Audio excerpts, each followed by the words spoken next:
নমস্কাৰ ছাত্ৰ ছাত্ৰীসকল, তোমালোক আটাইকে শিকোৱা আহাৰ আজিৰ পাঠলৈ স্বাগতম জনাইছোঁ। আজি আমি আলোচনা কৰিম চতুৰ্থ শ্ৰেণীৰ স্পন্দন পাঠ্যপুথিৰ দ্বিতীয়টো পাঠ এটা ফুটা কলহ। এই পাঠটি আজি আমি পঢ়িবলৈ শিকিম, লগতে পাঠটিত থকা প্ৰশ্ন উত্তৰসমূহ আলোচনা কৰিম। ছাত্ৰ ছাত্ৰীসকল, প্ৰথমে আমি পাঠটি পঢ়িবলৈ শিকোৱা আহা। এটা ফুটা কলহ। বহুদিনৰ আগৰ কথা। পাহাৰপুৰ নামে এখন গাঁৱত এজন পানীভাৰী আছিল। তেওঁ সদায় পুৱা গধূলি এযোৰ মাটিৰ কলহেৰে নৈৰ পৰা পানী আনিছিল। সেই পানী বজাৰত বিক্ৰী কৰি পোৱা ধনেৰে তেওঁ পৰিয়ালটো পোহপাল দিছিল। তেওঁৰ ঘৰৰ পৰা নৈ ঘাটটো এমাইলমান দূৰত আছিল। পানীভাৰীজনে কলহযোৰ এডাল বাউকাৰ দুয়োমূৰত সিকিয়াৰে ভাৰ বান্ধি লয়। তেনেকৈয়ে নিতৌ নৈৰ ঘাটৰ পৰা বজাৰলৈ পানী কঢ়িয়াই নিয়ে। সুখে দুখে সদায় একেলগে থকা কলহযোৰৰ মাজত ভাল বন্ধুত্ব গঢ়ি উঠিছিল।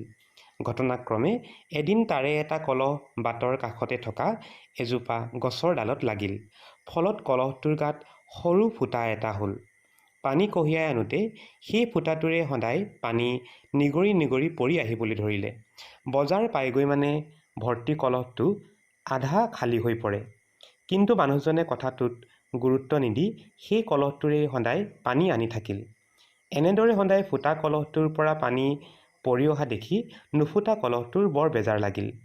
সি বৰ দুখেৰে ফুটা কলহটোক ক'লে, বন্ধু, তুমি সদায় তোমাৰ পেটত খুৰাদেৱে তুলি দিয়া পানীখিনি ধৰি আনিবলৈ চেষ্টা কৰা, কিন্তু তোমাৰ ফুটাটোৱেহে বৰ আহুকাল দিছে। খুৰাদেৱে কোনোবা এদিন তোমাক পেলাই দিয়ে বুলি মোৰ বৰ ভয় লাগিছে। জানোচা কেতিয়াবা মই অকলশৰীয়া হৈ পৰোঁ। পিছদিনা পুৱা ফুটা কলহটোৱে ইনাই বিনাই কান্দিবলৈ ধৰিলে। কলহটোৰ কান্দোন শুনি পানীভাৰীজনে আচৰিত হৈ সুধিলে, কলহ বোপাই, তুমি পুৱাই পুৱাই কিয় কান্দিছা? কিবা কষ্ট পাইছা নেকি? কলহটোৱে চকুপানী টুকি টুকি উত্তৰ দিলে, আপুনি চাগৈ মন কৰা নাই যে মোৰ পেটত এটা ফুটা হৈছে। আপুনি কঢ়িয়াই অনা পানী সেই ফুটাটোৰে গোটেই বাটত পৰি পৰি আহে। আপুনি নদীৰ পৰা মোক পানীৰে পূৰ কৰি লৈ আহে, পিছে বজাৰ পাইগৈ মানে পানী আধামানহে ৰয়গৈ। আপোনাৰ কষ্ট অথলে যোৱা দেখি মোৰ বৰ দুখ লাগিছে। মোৰ এনে লাগিছে যেন মই দিনক দিনে অলাগতিয়াল হৈ পৰিছোঁ। পানীভাৰীজনে মিচিকিয়াই হাঁহি ক'লে, পৃথিৱীৰ সকলো বস্তু আৰু সকলো কামৰে মূল্য আছে। দুখ নকৰিবা, মই তোমালোকক এটা দৃশ্য দেখুৱাওঁগৈ ব'লা।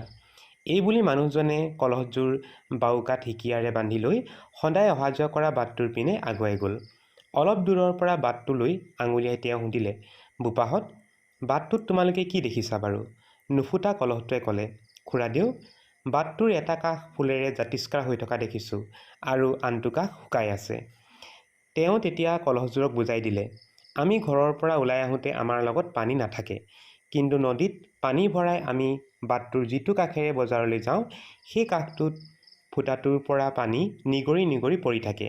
প্ৰতিবাৰেই তোমাৰ ফুটাটোৰ পৰা পানী পাই পাই বাটৰ দাঁতিৰ ফুলগছবোৰ জকমকাই ফুলি উঠিছে।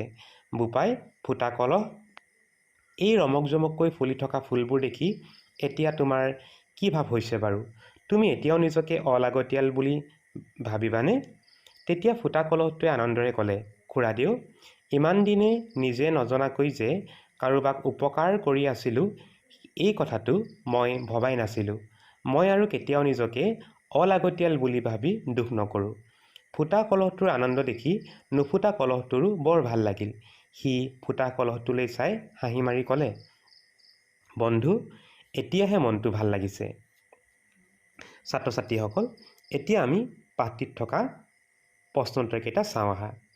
ইয়াৰে ১ নম্বৰ প্ৰশ্নটো দিয়া আছে, তলত দিয়া প্ৰশ্নবোৰৰ শুদ্ধ উত্তৰটো বাছি উলিয়াই সঠিক বৃত্তটো পূৰ কৰা। ইয়াতে প্ৰশ্নবোৰৰ সৈতে 4টা বিকল্প দিয়া আছে। আমি ইয়াৰ মাজৰ পৰা শুদ্ধ বিকল্পটো আমি বিচাৰি উলিয়াব লাগে। প্ৰথমটো প্ৰশ্ন, পানীভাৰীজনে কান্ধত কলহযোৰ ভাৰ বান্ধি লৈ বাটটোৰ কোনফালেদি অহা যোৱা কৰিছিল? ইয়াতে সুধিছে পানীভাৰীজনে কান্ধত কলহযোৰ লৈ কোনফালে অহা যোৱা কৰিছিল? আমি জানো মানুহ বা আমি অহা যোৱা কৰোঁ সদায় বাটৰ বাওঁফালে। গতিকে ইয়াতে শুদ্ধ উত্তৰটো হ'ব গ নম্বৰ, বাটটোৰ বাওঁফালে। কাৰণ আমি সদায় বাটৰ বা ৰাস্তাৰ বা পথৰ সদায় আমি বাওঁফালে খোজকাঢ়িব লাগে। গতিকে পানীভাৰীজনেও বাটটোৰ বাওঁফালে খোজকাঢ়িছিল। শুদ্ধ উত্তৰটো হ'ব গ। ইয়াৰ পিছৰটো প্ৰশ্ন, বন্ধু এতিয়াহে মনটো ভাল লাগিছে। নুফুটা কলহটোৰ মনটো কেতিয়া ভাল লাগিছিল? যেতিয়া লগৰ কলহটোৰ গাত ফুটা হৈছিল, ফুটা কলহটো অলাগতিয়াল নহয় বুলি জানিব পাৰিছিল, পানীভাৰীজনে নৈৰ কাষৰ বাটটো দেখুৱাবলৈ লৈ গৈছিল, বজাৰ পাইগৈ মানে ভৰ্তি কলহটো আধা খালী হৈ পৰিছিল। ইয়াৰে শুদ্ধ উত্তৰটো হ'ব ফুটা কলহটো অলাগতিয়াল নহয় বুলি জানিব পাৰিছিল। আৰু যেতিয়া যে ফুটা কলহটো অলাগতিয়াল নহয় বুলি পানীভাৰীজনে ক'লে, তেতিয়াহে কি হৈছিল? নুফুটা কলহটোৰ মনত আনন্দ লাগিছিল বা ভাল লাগিছিল। শুদ্ধ উত্তৰটো হ'ব খ নম্বৰ, ফুটা কলহটো অলাগতিয়াল নহয় বুলি জানিব পাৰিছিল। এইবাৰ আমি চাম 2 নম্বৰ প্ৰশ্নখিনি। ইয়াতে দিয়া আছে তলত দিয়া প্ৰশ্নবোৰৰ উত্তৰ কোৱা আৰু লিখা। আমি এই প্ৰশ্নবোৰৰ উত্তৰ ক'ব লাগে আৰু লিখিব লাগে। প্ৰথম প্ৰশ্নটো দিয়া আছে পানীভাৰীজনৰ ঘৰ ক'ত আছিল? আমি পাঠটো পঢ়োঁতে পাইছোঁ যে পানীভাৰীজনৰ ঘৰ আছিল পাহাৰপুৰ নামৰ গাঁৱত। আমি উত্তৰটো লিখিব লাগিব, পানীভাৰীজনৰ ঘৰ আছিল পাহাৰপুৰ গাঁৱত।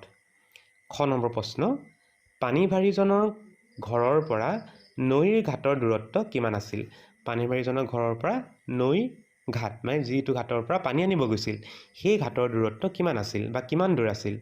উত্তৰটো হ'ব পানীভাৰীজনৰ ঘৰৰ পৰা নৈৰ ঘাটৰ দূৰত্ব প্ৰায় এমাইলমান আছিল। ইয়াতে এমাইলমান আছিলটো আমি লিখিব লাগিব, কাৰণ পানীভাৰীজন আৰু ঘাটৰ দূৰত্ব কিমান আছিল? এমাইলমান আছিল। গতিকে আমি এনেকৈ লিখিব লাগিব। এবাৰ আমি চাম গ নম্বৰ প্ৰশ্ন, ফুটা কলহটোৱে কিয় কান্দিছিল? ফুটা কলহটোৱে কিয় কান্দিছিল? ফুটা কলহটোৱে নিজকে অলাগতিয়াল বুলি ভাবি কান্দিছিল। আমি লিখিব লাগিব যে ফুটা কলহটোৱে কলহটোৰ গাত হোৱা ফুটাটোৰ বাবে দিনক দিনে অলাগতিয়াল হৈ পৰিছোঁ বুলি কান্দিছিল। হয়নে? গাত যে এটা ফুটা হৈছিল, সেই ফুটাটোৰ কাৰণে কলহটোৱে ভাবিছিল যে নিজে কি হৈছে? অলাগতিয়াল হৈ গৈছিল বা কামত নোহোৱা হৈ আহিছোঁ বুলি ভাবি ফুটা কলহটোৱে কান্দিছিল। গ নম্বৰ প্ৰশ্ন, নুফুটা কলহটোৰ কিয় ভয় লাগিছিল? ফুটা কলহটোৰ পৰা অলাগতিয়াল বুলি ভাবি মনত বেজাৰ লাগিছিল। কিন্তু নুফুটা কলহটোৱে কিয় ভয় কৰিছিল? নুফুটা কলহটোৱে এইকাৰণে ভয় কৰিছিল যে ফুটা কলহটো যদি পেলাই দিয়ে বা আঁতৰাই দিয়ে, তেতিয়া নুফুটা কলহটো অকলশৰীয়া হৈ পৰিম বুলি ভাবি কি কৰিছিল? ভয় লাগিছিল। আমি উত্তৰটো লিখিব লাগিব, ফুটা কলহটো অলাগতিয়াল বুলি ভাবি পানীভাৰীজনে পেলাই দিলে নুফুটা কলহটো অকলশৰীয়া হৈ পৰিম বুলি ভয় লাগিছিল। আচলতে নুফুটা কলহৰ কিয় ভয় লাগিছিল? অকলশৰীয়া হ'ম বুলি। কাৰণ ফুটা কলহটো যদি পেলাই দিয়ে, নুফুটাটো কি হ'ব? অকলে থাকিব। অকলে থাকিলে তাক কি কওঁ আমি? অকলশৰীয়া হ'ব। সেই অকলশৰীয়া হৈ পৰিম নেকি বুলি ভাবিয়েই নুফুটা কলহৰ কি কৰিছিল? মনত ভয় লাগিছিল। আৰু আমি পাঠটো পঢ়ি গম পাইছিলোঁ যে ফুটা কলহটো আৰু নুফুটা কলহটোৰ মাজত কি আছিল? এটা বন্ধুত্বপূৰ্ণ ভাৱ আছিল বা তেওঁলোক বন্ধুৰ নিচিনাকৈ আছিল। এইবাৰ আমি চাম 9 নম্বৰ প্ৰশ্ন, পানীভাৰীজনে কলহযোৰক বাটটোৰ কাষলৈ কিয় লৈ গৈছিল? বাটটোৰ কাষলৈ কিয় লৈ গৈছিল? কিবা এটা বস্তু দেখুৱাবলৈ নিছিল। কিয় নিছিল? বাটৰ কাষত ফুলি থকা ফুলবোৰ দেখুৱাবলৈ লৈ গৈছিল। আমি উত্তৰটো লিখিব লাগিব, বাটৰ দাঁতিত জকমকাই ফুলি থকা ফুলবোৰ দেখুৱাবলৈ পানীভাৰীজনে কলহযোৰক বাটটোৰ কাষলৈ লৈ গৈছিল। কেলৈ লৈ গৈছিল? যে বাটৰ কাষত যিবোৰ ফুল ফুলি আছিল, ফুটা কলহটোৰ পৰা পানী নিগৰি নিগৰি কি হৈছিলে? ফুল গছবোৰত ফুল ফুলি উঠিছিল, আৰু সেই ফুলবোৰ দেখুৱাবলৈ পানীভাৰীজনে কলহকেইটাক বাটটোৰ কাষলৈ লৈ গৈছিল। এবাৰ আমি চাম প্ৰথম নম্বৰ প্ৰশ্ন বা শেষৰটো প্ৰশ্ন, বাটটোৰ একাষেহে কিয় ফুল ফুলিছিল? বাটটোৰ এটা ফালে ফুল ফুলিছিল। কিয় ফুলিছিল? কাৰণ নৈৰ পৰা যেতিয়া পানী লৈ গৈছিল, পানী লৈ যাওঁতে সেই পানীবোৰ পৰি বা সেই পানী পাই ফুলবোৰ কি হৈছিল? ফুলি উঠিছিল। গতিকে বাটটো কোনফালে যাব লাগে? আমি এটা ফালে যাম, হয় সোঁফালে নহয় বাওঁফালে। আমি জানো যে বাটটোৰ সদায় আমি বাওঁফালেহে যাব লাগে। গতিকে সেই এটা কাষতে ফুল ফুলিছিল। বাটটো দুটা ফাল আছে, এটা সোঁ কাষ আৰু এটা বাওঁ কাষ, হয়নে বাৰু? তাৰে কোন কাষে গৈছে? পানী ভৰাই বাওঁ কাষে গৈছে। গতিকে বাওঁ কাষত ফুল ফুলিছিলে, কিন্তু সোঁ কাষত কি আছিলে? কলহটোৰ পৰা পানী পোৱা নাছিলে। গতিকে সোঁফালটো কি হৈ আছিলে? পানী নাপাই শুকান হৈ আছিলে।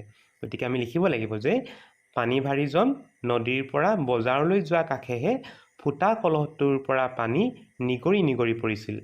সেয়ে বাটটোৰ মাত্ৰ একাষেহে ফুল ফুলিছিল। যিফালে পানী পাইছে সেইফালে ফুল ফুলিছে, আৰু আনটো ফাল কি হৈ আছে? শুকান হৈ আছিল। গতিকে এইটোৱে হ'ব ইয়াৰ উত্তৰ। ছাত্ৰ ছাত্ৰীসকল, আজিৰ পাঠটি ইমানতে সামৰিছোঁ। নতুন এটি পাঠৰ আলোচনাৰ সৈতে তোমালোকক পুনৰ লগ পাম বুলি আশা ৰাখিলোঁ। ধন্যবাদ।